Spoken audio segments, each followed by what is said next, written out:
नहीं नहीं sir, live शुरू हो गया है। शुरू करो सर, शुरू हो गया है। आप स्टार्ट करो। आज 10+2 के वार्षिक परिणाम घोषित करने हेतु आयोजित इस प्रेस कॉन्फ्रेंस में विराजमान माननीय अध्यक्ष महोदय श्री सुरेश कुमार सोनी जी, यहाँ पर उपस्थित प्रेस बंधुओं का मैं हार्दिक स्वागत करती हूँ। इसी के साथ मैं अध्यक्ष महोदय जी से गुजारिश करती हूँ कि विधिवत रूप से आज के 10+2 के रिजल्ट का जो है घोषणा करें। आप सभी को मेरा नमस्कार। काफी समय बाद हम आपस में अभी मिल रहे हैं और सुखद अनुभव ये है कि +2 का जो हमने परीक्षाएं ली थी उसके बाद परिणाम के बारे में कि कैसे परिणाम निकलेगा, क्योंकि नया सिस्टम टर्म सिस्टम के आधार पर और वेटेज के आधार पर ये सारा परिणाम निकाला गया और इसकी दूसरा कैरेक्टरिस्टिक महत्वपूर्ण ये था कि इस वक्त हमने सारी की सारी सिस्टम को या लर्निंग को एक्टिविटी बेस्ड बनाया है, जिसमें कि एकेडमिक परफॉर्मेंस बच्चे की क्या है उसका आंकलन किया गया है और नॉन एकेडमिक यानी करिकुलर एक्टिविटीज में और एक्स्ट्रा करिकुलर एक्टिविटीज में बच्चे की क्या परफॉर्मेंस है, किस प्रकार की परफॉर्मेंस है, इसको भी देखा गया है। और ये राष्ट्रीय शिक्षा नीति के अंतर्गत ऐसा करना जरूरी है, आवश्यक है, इसलिए हमने किया है। साथ ही साथ बच्चे का असेसमेंट 360 डिग्री के हिसाब से हो जाए, यानी मीनवाइल इन द 70 जब भी चला है सेशन, तो उसमें बच्चे को अपना आंकलन करने का पूरा अवसर होना चाहिए कि वो कितने पानी में है, उसकी एकेडमिक परफॉर्मेंस और एक्टिविटी बेस्ड परफॉर्मेंस क्या है और उसमें सुधार करने का मौका उसको मिलना चाहिए। ऐसे अभिभावक और जो अध्यापक हैं उनको भी ये पता चल जाए कि बच्चे की परफॉर्मेंस क्या है और उस बच्चे की परफॉर्मेंस को एनहांस करना है तो उसके लिए क्या जरूरी उपाय हो सकते हैं। शिक्षक भी सत्र के दौरान जो ये नई शिक्षा नीति के अंतर्गत हमने एग्जामिनेशन रिफॉर्म्स किए हैं, उनको ये पता चल गया था कि किस बच्चे की परफॉर्मेंस क्या है, किस बच्चे को रेमेडियल क्लासेस की जरूरत है और किस बच्चे को मेरिटोरियस क्लासेस की जरूरत है। साल भर एक्टिविटी इसमें की गई हैं, हालांकि कोविड का भी समय था, वो थोड़ी रिस्ट्रिक्शंस और लिमिटेशंस थी, लेकिन एक्टिविटी बेस्ड लर्निंग और शिक्षा देने का प्रयास किया है। आपको ये जानकर खुशी होगी कि अगर हम पिछले वर्ष हमने पहले जो एनुअल सिस्टम पे एग्जाम होते थे और उसके बाद एक वर्ष तो हमने जो रिजल्ट निकाला वो क्राइटेरिया लगा के निकाला, जिसमें कि एग्जामिनेशन हम पूरे कंडक्ट नहीं कर पाए थे और एक क्राइटेरिया लगाकर हमने वो रिजल्ट घोषित किया था। इस बार टर्म सिस्टम के आधार, एक्टिविटी बेस्ड और एकेडमिक परफॉर्मेंस के आधार पर जो रिजल्ट बनाया है वो बहुत बेहतर है। 93.9055% इस वक्त रिजल्ट रहा है। अमूमन रिजल्ट 70 और 75% के बीच में रहता था कि जब हम 93.905 यानी 91 निकालते, इतना परसेंट रिजल्ट रहा है, जो कि बहुत ही बेहतर है। ऑब्जेक्टिव क्राइटेरिया के आधार पर जो रिजल्ट पिछले साल हमने +2 का निकाला था, तो वह रिजल्ट भी 92.77% रहा था। लेकिन बच्चों से काम करवाकर, बच्चों की परीक्षाएं लेकर, उनको प्रेरित करने के बाद जो अभी रिजल्ट आया बहुत ही बेहतर आया है और 93.905% ऐसा अभी रिजल्ट रहा है। कुल विद्यार्थी 88,013 विद्यार्थी इसमें बैठे थे एग्जाम में, जिसमें कि 82,342 जो स्टूडेंट्स हैं वो पास हुए हैं। 3,379 स्टूडेंट हैं वो कंपार्टमेंट में हैं और फेल हुए स्टूडेंट 1,889 हैं। तो फेल होने वाले स्टूडेंट की संख्या बहुत कम है। और इस रिजल्ट में ये भी है कि आरएलडी पहले ज्यादा विद्यार्थी होते थे, आरएलडी की संख्या भी कम है, तो रिजल्ट बिल्कुल क्लियर है। और इसमें जो होलिस्टिक और लर्निंग एक्टिविटी बेस पर ये सारा रिजल्ट है। मैं आपको एक आंकड़ा देना चाहता हूँ।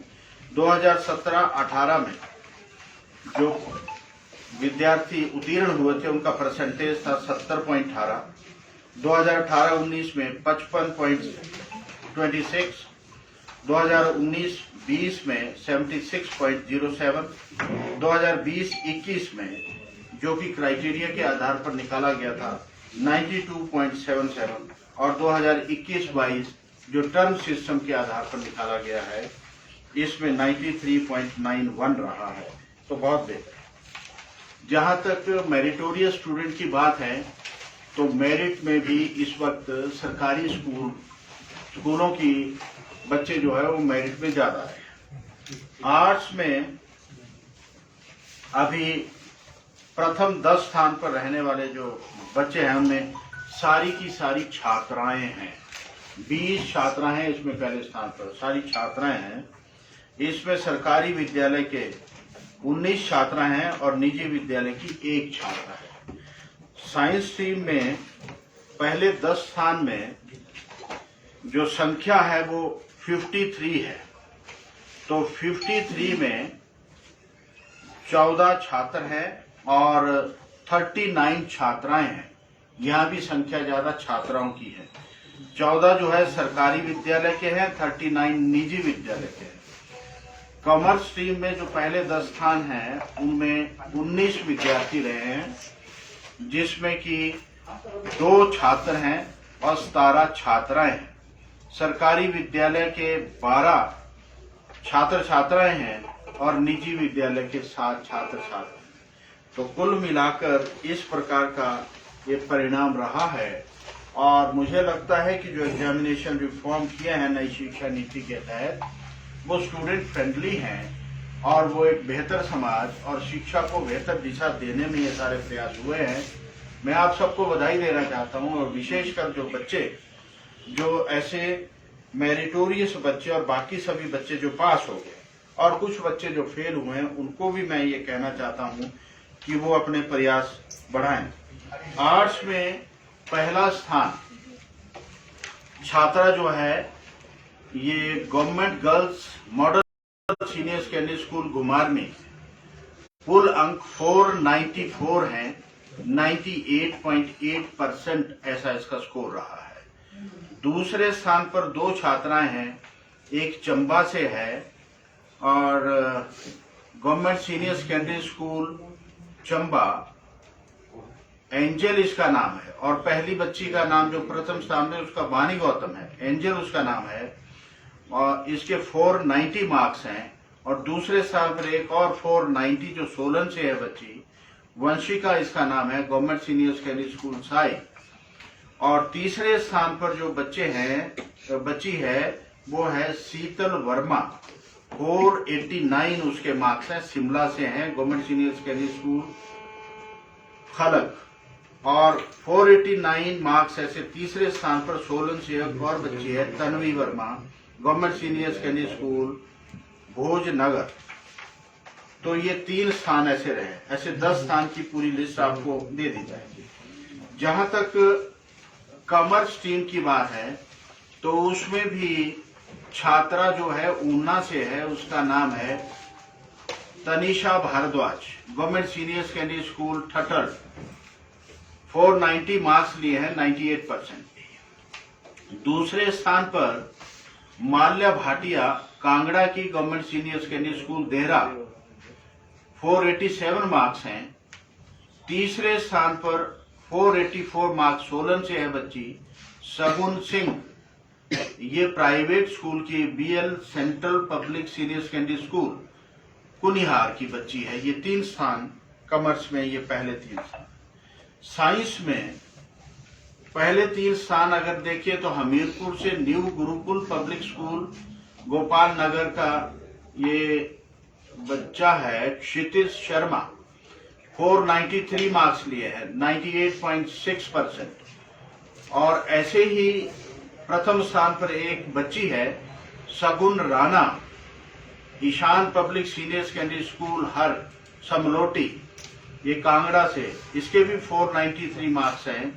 पहले स्थान पर तीसरी बच्ची और है बिलासपुर से, ये है Akshita Sharma, government senior secondary school Barthi. और दूसरे स्थान पर ऊना से बच्चा है आर्यनपुरी, गवर्नमेंट सीनियर सेकेंडरी स्कूल दुसारा, ये ऊना से, 492 मार्क्स है। तीसरे स्थान पर सूर्यांश 490 हमीरपुर से, गवर्नमेंट सीनियर सेकेंडरी स्कूल 11 ग्राम। और तीसरे स्थान पर एक और बच्चा है, 490 मार्क्स उसने भी लिए हैं, यह है काव्य, ये बच्ची है काव्य धीमान, और ये गवर्नमेंट सीनियर सेकेंडरी स्कूल झुंडूता से है। और तीसरे स्थान पर और 490 मार्क्स जो हमीरपुर की एक बच्ची है, वो सारा शर्मा, ये है Acme senior secondary public school Hamirpur से। तीसरे स्थान पर 490 मार्क्स लेकर एक और बच्चा है राघवेंद्र सिंह सकलानी, कुल्लू से, ambition classes senior secondary school Mohal. तो तीनों स्ट्रीम में जहां तक कंसोलिडेटेड है, यानी तीनों स्ट्रीम में किसी ने जो टॉप किया है, तो वो government senior secondary school boys girls Bilaspur की वाणी गौतम, जिसके 494 मार्क्स है, वो उसने टॉप किया है। और दूसरे पोजीशन पर अगर तीनों स्ट्रीम में देखें, 493 मार्क्स लेकर बिलासपुर का ही है, ये है Ashita Sharma, government senior secondary school Barti. और तीसरे स्थान, ये दूसरे स्थान पर थी, दूसरे स्थान पर एक और बच्ची है सगुन राणा, कांगड़ा से है, 493 मार्क्स हैं, Ishan public senior secondary school Har Samloti है। ऐसे ही दूसरे स्थान पर और 493 कंसोलिडेटेड हमीरपुर से new Gurukul public school Gopal Nagar Kshitij Sharma है। ऐसे ही तीसरे स्थान पर ऊना से government senior secondary school Dusara से है 492, ये आर्यनपुरी बच्चा है जिसने कि तीसरा स्थान प्राप्त किया है। तो ये तीन जो कंसोलिडेटेड भी और स्ट्रीम वाइज सारे आपके सामने मैंने रखा है। तो ये रिजल्ट है, इसको विधिवत मैं इसकी घोषणा करता हूं और ये रिजल्ट को लाइव कर दिया जाए, ऐसा मैं सेक्रेटरी महोदय से आग्रह करना चाहता हूं। अब ये सारी ये दीजिए दोनों टर्म के इसमें हाँ, दोनों टर्म किस तरह का है? हाँ, वो दोनों टर्म में क्या है कि अब वेटेज इसमें दी जाती थी।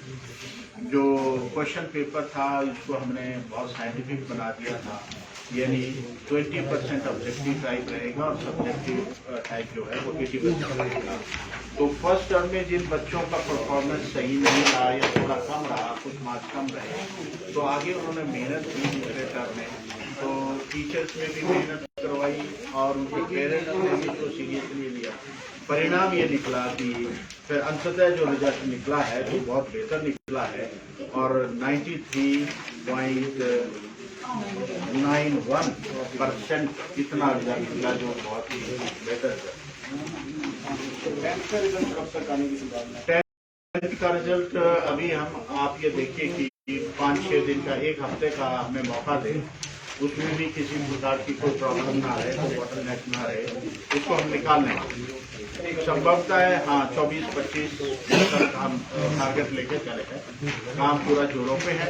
अब इसके बाद हम तुरंत बैठने वाले हैं कि 10वीं का रिजल्ट में हमें क्या करना है। इसके बाद वो बैठक होगी तो हम ये सोचते हैं कि 24-25 या इससे पहले भी अगर हो सकता है तो रात दिन काम करके देखेंगे कैसे होगा। तो लेकिन 24-25 it is the final date and we are going to declare the 24-25 इसी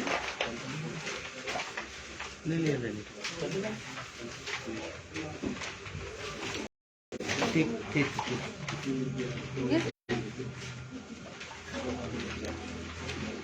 किस तरह का किया जैसे पहले वार्षिक परिणाम होता था अब जैसे ये टर्म वाइज एग्जाम हो रहे हैं, कितना फर्क है, कितना लाभ इसमें है, क्या लग रहा है? बच्चों को लाभ तो आपको प्रतीत हो गया, बहुत हुआ है जी। और दूसरा क्या है कि बोर्ड का काम बहुत बड़ा है, टीचर्स का काम भी बड़ा है, और सारा जो लर्निंग और एजुकेशन को हमने एक्टिविटी बेस्ड बनाया है, एकेडमिक नॉन एक्टिविटीज पूरा, यानी एक होलिस्टिक पर्सनैलिटी का एनालिसिस बच्चे का इसमें हो सकता है। तो मुझे लगता है कि और एक अट्रैक्शन गवर्नमेंट स्कूल की तरफ अब बढ़ने वाला है, क्योंकि इससे गवर्नमेंट स्कूल का परफॉर्मेंस बेहतर आएगा। और वो हमने रिटर्न शिक्षा से बच्चों को हटाकर, कोचिंग टाइप से शिक्षा से हटाकर लर्निंग और एक्टिविटी बेस्ड बनाया है, तो उससे बेहतर डेवलपमेंट बच्चे का हो सकता है। तो वो सारी बातें हैं, अभी परिणाम आने के लिए 1-2 साल और इसके क्या परिणाम आएंगे, तो मुझे लगता है कि बेहतर ही परिणाम आएंगे। हमने साइंटिफिकली आपने देख ही लिया जिसके अच्छे परिणाम